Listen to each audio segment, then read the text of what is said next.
Right? I mean, the moment that we've all been anticipating for a long time. So now that you're in the building and seeing the logos and wearing the gear, what's the feel like right now?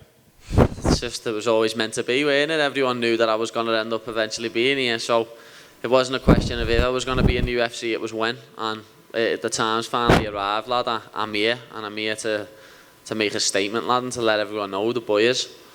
You took such a mature approach, right, to being patient, to getting here. Did anybody ever pull you aside and be like, bro, you're crazy, you don't know how many times they're going to come calling? Lad, the amount of people that said to me, oh, lad, you should have went to UFC, you should have went to UFC. But as I say, I've always known it wasn't a question of if the UFC wants to sign me, it was when.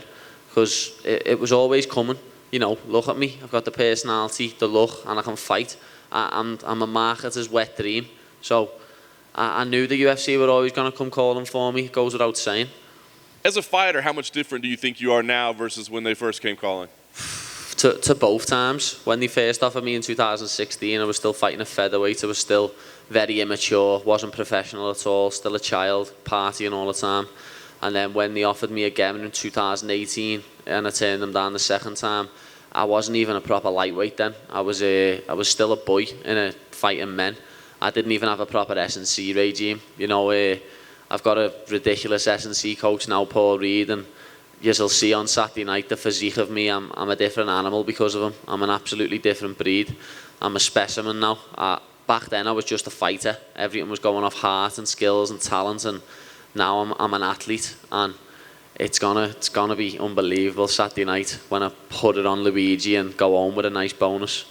That's awesome. I mean, exciting to be here in Vegas, but also maybe a little disappointing to not be fighting in front of a full crowd in England. Like, how do you balance that out? Are you disappointed to be here, or is it kind of cool to be in Vegas? Yeah, it's cool to be in Vegas, obviously. I did want it to be in London. Would have been nice, would have been unbelievable energy walking out with my walkouts. The crowd would have went bananas. But being here is great, you know what I mean? Can't wait to go to PI later. Be the first ever time I've been. And all the proper UFC officials are here, and all the head honchos, lad. And they all want to see the new cash cow, lad, the new main man. So I'm here to headlock Dana and Hunter and Sean Shelby and Mick Maynard, lad. I'm here to get them all in a headlock later and let them know the new kid on the block is. That's awesome. What do you think about Luigi as an opponent? Stylistically, anything you're concerned about, or how do you think you match up? You've got to, obviously, anyone you fight, like, you've got to be careful, because anyone can throw a big overhand right or a big left hook and can knock you out on any given day.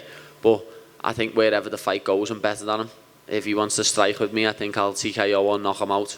If he wants to grapple with me, I think I'll submit him. I can't see him getting out the first round. He's never fought no one like me. Last thing for me, I wonder, I mean, obviously you've always welcomed the spotlight, but do you feel like now that you're here, I mean, you have to do something spectacular? I mean, you go out there and you know, 29-28, walk away with a decision, and people go, who is this guy? I can't be doing that. I'll be so disappointed in myself if he gets out the second round. That simple. I'm coming in to finish him, and finish him in emphatic fashion, and go home with a nice bonus check. That's my plan. I'm going to be the new face of this sport, lad, and I'm not going to do that with a 29-28 decision. All right, Paddy. You said you mentioned you turned him down twice before, but now that you're finally here, does this feel like the perfect moment for you to actually come here? Does this feel like, yeah, I nailed the timing, I was right to do it before, now? Yeah, it is. Like, looking back now, as I say, I was still a child. First time, I was not professional at all. I was out partying all the time.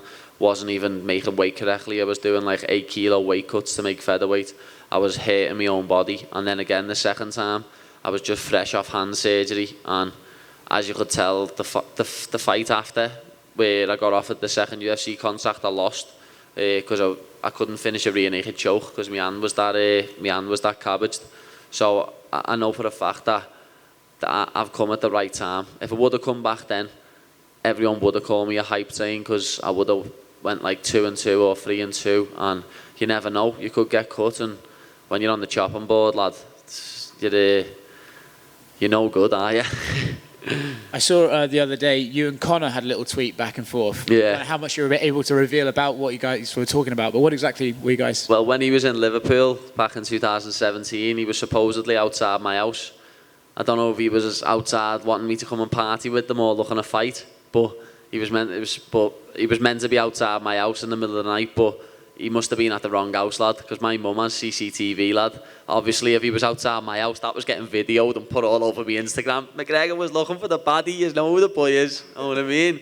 But, yeah, I wish he would have knocked on, lad, because at the time then I was out partying all the time and I would have been partying with him.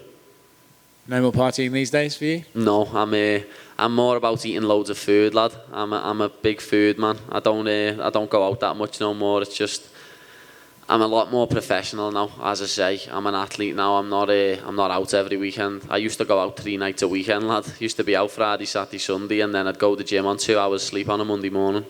At least you went to the gym. Yeah. Cool. Awesome. Thank you, sir. Appreciate it.